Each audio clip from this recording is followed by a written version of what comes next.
Hello दोस्तों, स्वागत है आपका हमारे यूट्यूब चैनल में। तो देखिए, चर्चा चल रही थी भारत के वायसरायों की।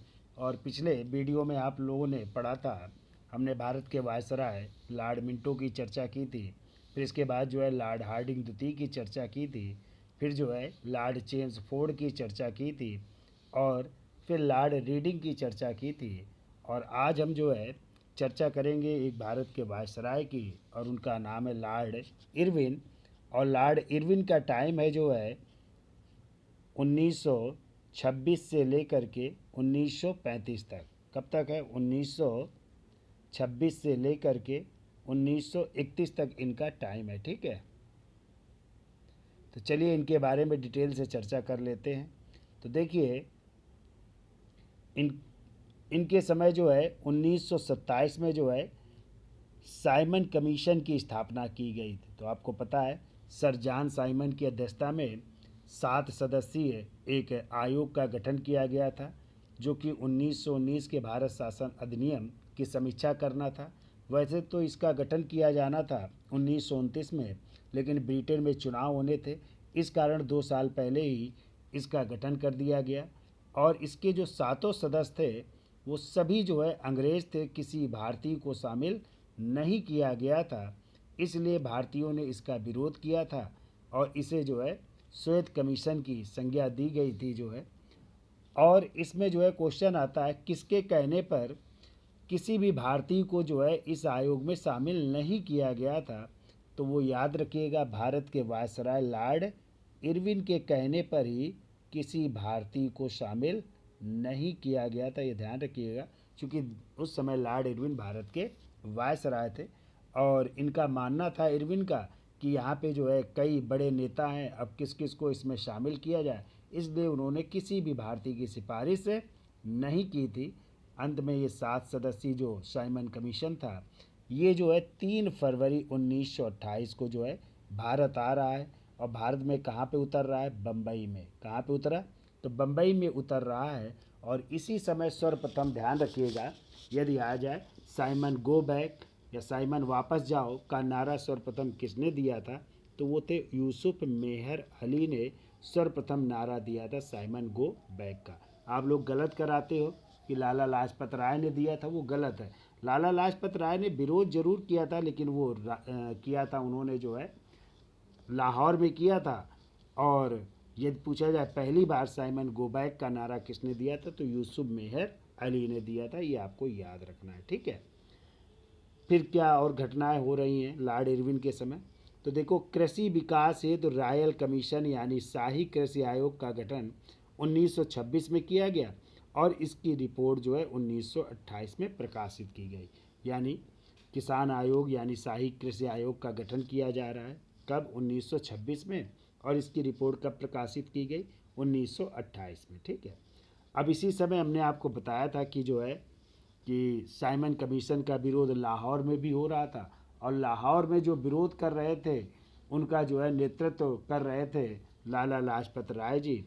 और कहते वहाँ के जो सहायक पुलिस अधीक्षक थे या पुलिस जो अधीक्षक थे, तो उन्होंने लाठी चार्ज का आदेश दिया। और उन लाठियों से जो है लाला लाजपत राय जी घायल हो जाते हैं, और उनकी क्या हो जाती है? मृत्यु हो जाती है। और इसी मृत्यु का बदला लिया HSRA के सदस्यों ने थे। देखो, एक संस्था स्थापित हुई थी HSRA, जिसकी चर्चा हम आगे करेंगे डिटेल में। तो इसकी स्थापना हुई थी 1928 में। और कहाँ पे हुई थी? दिल्ली में फिरोज शाह कोटला मैदान में। किसने की थी? चंद्रशेखर आज़ाद ने। और इसी HSRA के सदस्यों ने जो है क्या किया कि 17 दिसंबर 1928 को जो लाहौर के सहायक पुलिस अधीक्षक थे, उनका नाम था सैंडर्स, और सैंडर्स की गोली मार करके हत्या कर दी। तो किसने किसने? भगत सिंह और राजगुरु ने जो है किसकी हत्या कर दी? सैंडर्स की। और उनके रीडर थे चरण सिंह की भी। ठीक है। जब ये रेलवे स्टेशन से उतर रहे थे, तो इन दोनों की जो है गोली मार करके हत्या कर दी। सहायक पुलिस अधीक्षक सैंडर्स और उनके रीडर जो है चरण सिंह की गोली मार करके हत्या कर दी गई। ठीक है। तो ये घटना हो रही है किसके समय? लॉर्ड इरविन के समय। ठीक है। ये चार सारे के सदस्यों ने इनको भी मारने का प्रयास किया था। ये जिस ट्रेन से जा रहे थे उस पर भी इन लोगों ने बम फेंका था, लेकिन लॉर्ड इरविन बच गए थे, ठीक है। और इसी केस के बाद जो है लाहौर षड्यंत्र केस चलेगा और फिर जो है भगत सिंह, राजगुरु और सुखदेव को फांसी की सज़ा दी जाएगी। कब? 23 मार्च 1931 को, ठीक है। ये भी आपको याद रखना है। आगे चलते हैं। अब देखिए इसी इरविन के समय ही 8 अप्रैल 1929 को भगत सिंह और बटुकेश्वर दत्त ने जो है, जब दिल्ली की जो है केंद्रीय विधानसभा में जो है पब्लिक सेफ्टी बिल यानी लोक सुरक्षा विधेयक और ट्रेड डिस्प्यूट बिल पर जब बहस हो रही थी, तो उसी में जो है इन लोगों ने जो है क्या फेंका था? बम फेंका था, ठीक है। बम फेंका था। तो इन्होंने कहा था कि अंग्रेजी सरकार गूंगी है, बहरी है, इनको हमारी आवाज़ सुनाई नहीं दे रही है, इसलिए एक विस्फोट करने की ज़रूरत है। तो इन्होंने बम फेंका और उसी बम फेंकने के दौरान ही भगत सिंह ने नारा दिया था, इंकलाब जिंदाबाद। किसका नारा दिया था? इंकलाब जिंदाबाद का नारा दिया था। लेकिन यदि क्वेश्चन आ जाए इंकलाब जिंदाबाद के प्रणेता कौन है, तो इंकलाब जिंदाबाद के प्रणेता हैं हसरत मोहानी। कौन है? हसरत मोहानी जी हैं, ठीक है।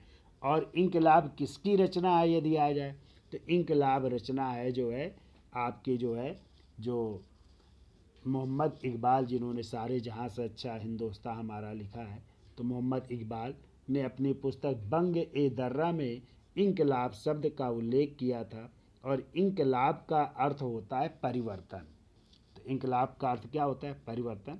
तो सर्वप्रथम इंकलाब शब्द का जो है प्रयोग किसने किया? तो मोहम्मद इकबाल ने अपनी पुस्तक बाग ए दर्रा में। यदि आ जाए इंकलाब जिंदाबाद के प्रणेता कौन है, तो हसरत मोहानी है। और यदि आ जाए इंकलाब जिंदाबाद का नारा किसने दिया, तो आंसर हो जाएगा सरदार भगत सिंह ने, जब उन्होंने 8 अप्रैल 1929 को केंद्रीय असेंबली में बम फेंका था और इसी बम फेंकने के दौरान उन्होंने इंकलाब जिंदाबाद का नारा दिया था, ठीक है। चलिए और देखते हैं आगे। 8 अक्टूबर 1929 को दीपावली घोषणा की गई। किसके द्वारा? लॉर्ड इरविन के द्वारा की गई। और इसी में उन्होंने भारत को डोमेनियन स्टेट यानी अधिराज्य का दर्जा देने की बात कही थी। तो डोमेनियन स्टेट का मतलब होता है कि जो सैन्य मामले होंगे, जो विदेश मामले होंगे और जो संचार मामले होंगे, वो जो है ब्रिटिश सरकार के पास रहेंगे और बाकी सभी जो है उत्तरदायित्व भारतीयों को सौंप देंगे। इसकी घोषणा की। तो बात तो करते थे डोमिनियन स्टेट की, लेकिन ना तो उसकी डेट बताते थे और ना ही ये बातें या सौंपते थे कि कब हम सौंपेंगे डोमिनियन स्टेट का अधिकार, कब हम भारतीयों को देंगे। इसकी कोई डेट निश्चित नहीं होती थी, ठीक है। चलिए और क्या बात हो रही है। अब देखिए इन्हीं के समय जो है 31 दिसंबर 1929 को कांग्रेस का लाहौर अधिवेशन हो रहा है। और लाहौर जो है किस नदी के किनारे है? तो लाहौर है रावी नदी के किनारे, ठीक है। और इसी लाहौर अधिवेशन के अध्यक्ष बने थे कौन? पंडित जवाहरलाल नेहरू। तो आपको याद रखना है, लाहौर अधिवेशन की अध्यक्षता की थी पंडित जवाहरलाल नेहरू ने। और इसी लाहौर अधिवेशन में जो है किसकी मांग की गई थी? पूर्ण स्वराज की मांग की गई थी। किसकी मांग? पूर्ण स्वराज की मांग की गई थी। और इसी पूर्ण स्वराज की मांग के साथ तिरंगा झंडा फहराया गया, इंकलाब जिंदाबाद के नारे लगाए गए। तो ये घटना 1929 में हो रही, ठीक है। और कहा गया जो आने वाली 26 तारीख होगी उसको हम भारत का प्रथम स्वतंत्रता दिवस के रूप में मनाएंगे। और जैसे ही 26 जनवरी 1930 का दिन आया, उस दिन भारत का पहला स्वतंत्रता दिवस मनाया गया। ये आपको याद रखना है कि भारत का पहला स्वतंत्रता दिवस कब मनाया गया, तो 26 जनवरी 1930 को भारत का पहला स्वतंत्रता दिवस मनाया गया, ठीक है। चलिए आगे देखते हैं। अब देखिए नवंबर 1930 में चूँकि लंदन में 3 गोलमेज सम्मेलन हुए थे, तो पहला गोल सम्मेलन कब हुआ था? नवंबर 1930 में। और इस प्रथम गोलमेज सम्मेलन में कांग्रेस का कोई प्रतिनिधि शामिल नहीं हुआ था, क्योंकि इसी समय गांधी जी ने भी जो है एक यात्रा शुरू की थी, दांडी यात्रा। तो आप लोगों को शायद पढ़ा होगा कि दांडी यात्रा गांधी जी ने कब शुरू की थी? 12 मार्च 1930 को शुरू की थी। कहाँ से शुरू की थी, तो साबरमती आश्रम से शुरू की थी। अपने 78 अनुयायियों को साथ लिया था और लंबी यात्रा के बाद जो है 5 अप्रैल को डांडी पहुंच जाते हैं, जो नवसारी ज़िला गुजरात में पड़ता है। और फिर 6 अप्रैल 1930 को नमक कानून को तोड़ते हैं और वहीं से शुरू हो जाता है सविनय अवज्ञा आंदोलन। तो कौन सा आंदोलन चल रहा था, सविनय अवज्ञा आंदोलन चल रहा था। इसलिए कांग्रेस का कोई भी प्रतिनिधि इस गोलमेज सम्मेलन में यानी पहले गोलमेज सम्मेलन में कोई भाग नहीं लेता है, ठीक है।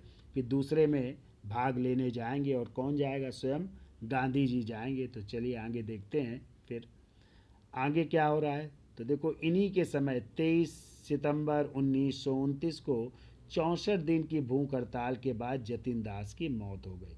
तो आपको पता है लाहौर षड्यंत्र केस के तहत कई नेता गिरफ्तार किए गए थे और उन्हीं में एक थे जतिन दास। और जतिन दास ने जो है, कहते हैं कि जो सेंट्रल जेल थी लाहौर की, वहाँ पे उचित भोजन या वहाँ पे कई इनकी मांगे थे कि हमको राजनीतिक कैदियों का दर्जा दिया जाए और अच्छा भोजन दिया जाए, ठीक है, अखबार की यहाँ पे व्यवस्था की जाए। तो कई इनकी मांगे थी और उन मांगों को न माने जाने पर इन्होंने भूख हड़ताल शुरू कर दी। और कहते 64 दिन की भूख हड़ताल के बाद जो है जतिन दास की क्या हो जाती है, मृत्यु हो जाती है, ठीक है। जतिन दास की मृत्यु हो गई। आगे देखिए, फिर देखो 5 मई 1930 को जब गांधी जी जो है सविनय अवज्ञा आंदोलन चला रहे थे, तभी इनको गिरफ्तार करके कहाँ भेज दिया गया, पूना की यरवदा जेल में भेजा गया। तो कहते हैं सविनय अवज्ञा आंदोलन के दौरान जब गांधी जी को गिरफ्तार किया गया, इसके बाद इस आंदोलन का नेतृत्व किसने किया था। कई बार क्वेश्चन आ चुका है कि सविनय अवज्ञा आंदोलन में गांधी जी की गिरफ्तारी के बाद इस सविनय अवज्ञा आंदोलन का नेतृत्व किसने किया, तो उस व्यक्ति का नाम है अब्बास तैयब जी। क्या नाम है, अब्बास तैयब जी ने नेतृत्व किया। लेकिन अब्बास तैयब जी को भी गिरफ्तार कर लिया गया, तब किसने किया, तब आपका आंसर हो जाएगा सरोजनी नायडू ने किया था, ठीक है। तो ये ध्यान रखिएगा, गांधी जी की गिरफ्तारी के बाद इस आंदोलन यानी सविनय अवज्ञा आंदोलन का नेतृत्व किसने किया, तो अब्बास तैयब जी। और फिर इसके बाद जब ये गिरफ्तार हो गए तो फिर नेतृत्व किया सरोजनी नायडू, और वो गांधी जी के पुत्र ने भी नेतृत्व किया था, ठीक है। चलिए आगे देखते हैं। अब देखो, जब प्रथम गोलमेज सम्मेलन में कांग्रेस का कोई प्रतिनिधि नहीं गया, तो भारत के वायसराय लॉर्ड इरविन और गांधी जी के बीच एक समझौता हुआ, जिसे कहते हैं पूना समझौता। कौन सा समझौता, सॉरी, जिसे कहते हैं गांधी इरविन समझौता। कौन सा समझौता, गांधी इरविन समझौता, या इसी को दिल्ली समझौता के नाम से भी जाना जाता है। तो देखो 5 मार्च 1931 को गांधी और वायसराय लॉर्ड इरविन के बीच एक समझौता हो रहा है दिल्ली में, जिसे जो है गांधी इरविन समझौता या दिल्ली समझौता भी कहा जाता है। और इसी समझौते के बाद जो है गांधी जी ने अपने आंदोलन को यानी सविनय अवज्ञा आंदोलन को स्थगित कर दिया और द्वितीय गोलमेज सम्मेलन में भाग लेने के लिए कांग्रेस द्वारा निर्णय लिया गया कि द्वितीय गोलमेज सम्मेलन में कांग्रेस भाग लेगी। और आपको पता है फिर द्वितीय गोलमेज सम्मेलन में कांग्रेस ने अपना प्रतिनिधि बना करके किसको भेजा, गांधी जी को ही भेजा। और गांधी जी किस जहाज़ से जाएंगे, SS राजपूताना नामक जहाज़ से जाएंगे। और जब लंदन पहुंचेंगे तो वहाँ पे कहाँ पे ठहरेंगे, तो ठहरेंगे जाकर के किंगसले पैलेस में। किस पैलेस में, किंगसले पैलेस में ठहरेंगे। और जबकि वार्ता कहाँ होगी, तो ये वार्ता याद रखिएगा सेंट जेम्स पैलेस में। किस पैलेस में, सेंट जेम्स पैलेस में वार्ता होगी, ठीक है। तो ये घटनाएं होंगी 31 में ही द्वितीय गोलमेज सम्मेलन में, ठीक। आगे देखिए, 29 मार्च 1931 को कांग्रेस का अधिवेशन हो रहा है कराची में। कहाँ पे हो रहा है, कराची में। और इस अधिवेशन की अध्यक्षता कर रहे हैं सरदार वल्लभ भाई पटेल। किसने की थी इसकी अध्यक्षता, सरदार वल्लभ भाई पटेल ने की थी। और इसी अधिवेशन में जो है मूल अधिकारों की यानी फंडामेंटल राइट की और आर्थिक नीति संबंधी प्रस्ताव भी पास किए गए थे। तो मूल अधिकार और आर्थिक नीति संबंधी प्रस्ताव भी जो है इस अधिवेशन में पास किए गए थे। ये भी कई बार पूछा गया है कि कांग्रेस के किस अधिवेशन में मूल अधिकार और आर्थिक नीति संबंधी प्रस्ताव पास किए गए। वो था 1931 का जो है कांग्रेस का कराची अधिवेशन, जिसकी अध्यक्षता की थी सरदार वल्लभ भाई पटेल ने। ठीक है, चलिए दोस्तों आगे देखते हैं। तो अब आते हैं भारत के अगले वायसराय, जिनका नाम है लॉर्ड वेलिंगटन। और लॉर्ड वेलिंगटन का टाइम है 1931 से लेकर के 1936 तक। कब से कब तक? 1929 से लेकर के 1936 तक जो है इनका टाइम है। तो चलिए इनके बारे में भी देख लेते हैं।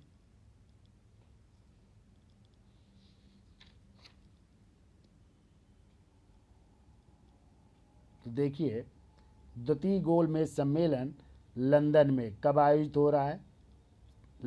7 सितंबर से 1 दिसंबर 1931 के बीच। कहाँ पे? सेंट जेम्स पैलेस में हो रहा है। ठीक है, और इसमें कांग्रेस की ओर से कौन जा रहा है? गांधी जी। मुस्लिम लीग की तरफ से मोहम्मद अली जिन्ना। दलित वर्ग की तरफ से डॉक्टर अंबेडकर ने भाग लिया, लेकिन कहते ये सम्मेलन असफल रहा, क्योंकि उस समय जो भारत सचिव थे सैमुअल होर और मोहम्मद अली जिन्ना के बीच एक गुप्त एजेंडा था। तो इस कारण ये आंदोलन असफल रहा, और इसी आंदोलन में अंबेडकर ने भी जो है दलितों के लिए अलग आरक्षण की मांग शुरू कर दी थी। तो गांधी जी ने कहा था हिंदुओं का बंटवारा नहीं होगा, और इस बात से जो है नाराज़ भी होते हैं। और अंत में कहते हैं द्वितीय जो ये गोलमेज सम्मेलन हुआ था ये असफल रहा, और गांधी जी जब वापस भारत आते हैं तो पुनः जो है वो द्वितीय सविनय अवज्ञा आंदोलन शुरू कर देते हैं। लेकिन तभी फिर उनको गिरफ्तार करके कहाँ पे? पूना की यरवदा जेल में जो है बंद कर दिया जाता है। फिर आगे चल कर के जब जेल से छूटते हैं तो फिर चूँकि इनका आंदोलन जो शुरू किया था दोबारा वो निष्क्रिय हो जाता है, और अंत में ये आंदोलन 1934 तक चलता है, और फिर इसको जो है बंद कर दिया जाता है। ठीक है, आगे आइए। अब देखो कह रहा तीसरा गोलमेज सम्मेलन में कांग्रेस का कोई भी सदस्य नहीं शामिल हुआ, और ये कब से कब तक चला? 17 नवंबर से 24 दिसंबर 1932 तक लंदन में हुआ। तो कहते इसमें किसी कांग्रेस का कोई भी सदस्य शामिल नहीं हुआ था। और एक क्वेश्चन आता है कि तीनों गोलमेज सम्मेलन में भाग लेने वाले कौन भारतीय नेता हैं? तो वो हैं डॉक्टर भीमराव अंबेडकर, जिन्होंने तीनों गोलमेज सम्मेलन में भाग लिया था। ठीक है, अब देखिए जब द्वितीय गोलमेज सम्मेलन समाप्त हुआ तो उसके बाद जो है तीसरे गोलमेज सम्मेलन शुरू होने से पहले ब्रिटेन के प्रधानमंत्री रैमजे मैकडोनाल्ड ने जो है 16 अगस्त 1932 को एक पंचाट जारी किया, जिसे जो है कम्युनल अवार्ड या सांप्रदायिक पंचाट या उनके नाम से इसे मैकडोनाल्ड अवार्ड भी कहा जाता है। और इसमें जो है क्या किया गया कि इसमें दलितों के लिए, मुस्लिमों के लिए तो पहले से ही था, यूरोपीय और सिखों के लिए पृथक निर्वाचन की व्यवस्था कर दी गई। यानी दलितों के लिए क्या किया गया? अलग से जो है निर्वाचन की व्यवस्था कर दी गई। अब इस बात से जो है गांधी जी नाराज़ हो जाते हैं, और चूँकि गांधी जी उस समय पूना की यरवदा जेल में थे, और इसलिए उन्होंने 20 सितंबर 1932 को, ठीक है, यानी गांधी जी ने पृथक निर्वाचन के विरोध में पूना की यरवदा जेल में कब? 20 सितंबर 1932 को क्या शुरू कर देते? आमरण अनशन शुरू कर देते हैं। जो गांधी जी द्वारा किया गया ये पहला आमरण अनशन था। ये ध्यान रखिएगा कि इसी पूना की यरवदा जेल में दलितों के पृथक निर्वाचन के विरोध में गांधी जी द्वारा किया गया ये पहला आमरण अनशन था। जबकि गांधी जी ने भूख हड़ताल तो कईयों बार की है, लेकिन ये पहला आमरण अनशन था। और इसी आमरण के परिणाम स्वरूप जो है 24 दिसंबर 1932 को पूना पैक्ट या पूना समझौता हुआ। किसके किसके बीच? गांधी जी प्लस भीमराव अंबेडकर के बीच हुआ। तो गांधी जी तो जेल में थे, तो क्वेश्चन आता है गांधी जी की तरफ से इस पूना पैक्ट में किसने हस्ताक्षर किए थे?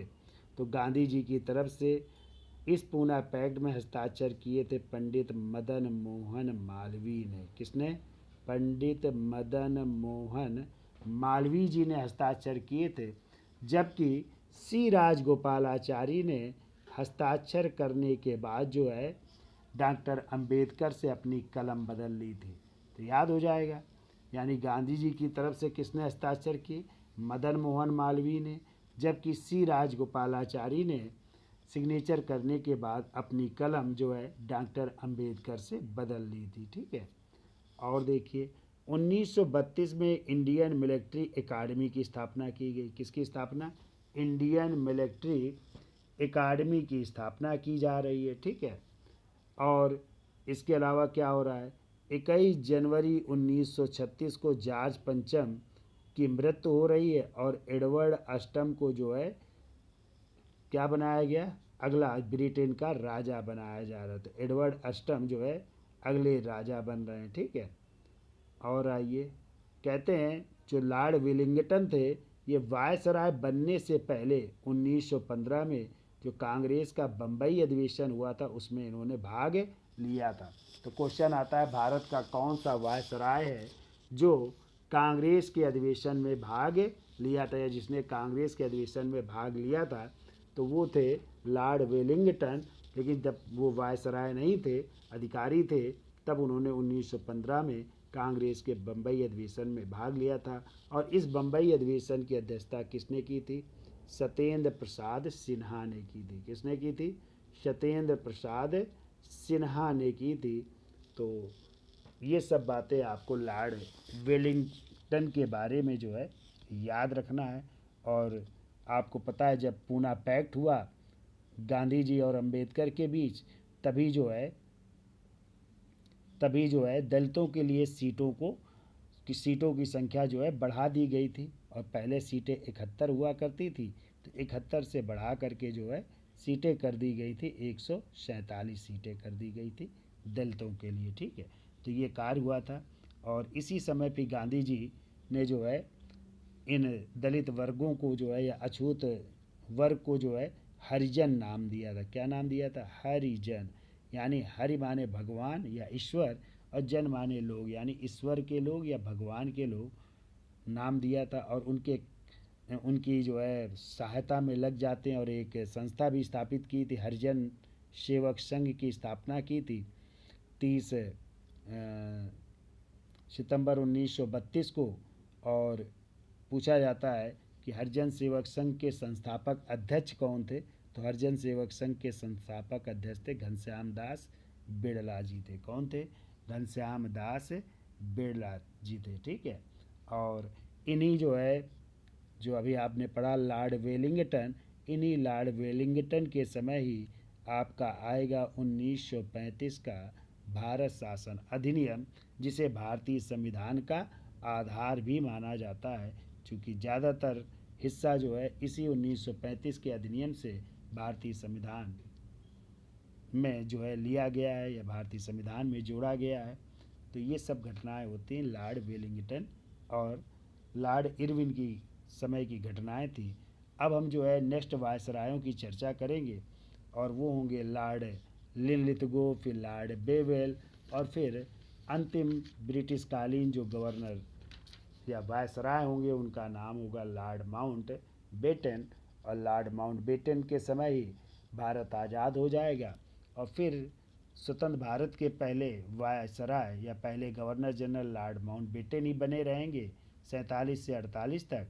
और इसके बाद जब 48 में माउंट बेटन चले जाएंगे, तब जो है सी राजगोपालाचारी जो है अगले गवर्नर जनरल बनेंगे, जिनके बारे में कहा जाता है ये स्वतंत्र भारत के पहले और अंतिम भारतीय गवर्नर जनरल थे। ठीक है। तो स्वतंत्र भारत के पहले भारतीय गवर्नर जनरल आ जाए, या स्वतंत्र भारत के अंतिम भारतीय गवर्नर जनरल आ जाए, तो आंसर क्या होगा? सी राजगोपालाचारी होगा। और फिर 26 जनवरी 1950 को जब संविधान लागू होगा, उसी दिन डॉक्टर राजेंद्र प्रसाद जी राष्ट्रपति पद की शपथ लेंगे। और इस तरह भारत से एक पद समाप्त हो जाएगा, और वो पद था गवर्नर जनरल या वायसराय का। और एक नया पद जो संविधान में जोड़ा गया वो था राष्ट्रपति का पद आ जाएगा। और भारत के इस तरह पहले राष्ट्रपति बनेंगे कौन? डॉक्टर राजेंद्र प्रसाद। ठीक है, तो आज के लिए इतना रखते हैं, और यदि हमारा वीडियो अच्छा लगा हो तो प्लीज़ इसे लाइक, शेयर और सब्सक्राइब भी ज़रूर करिए। धन्यवाद जो है।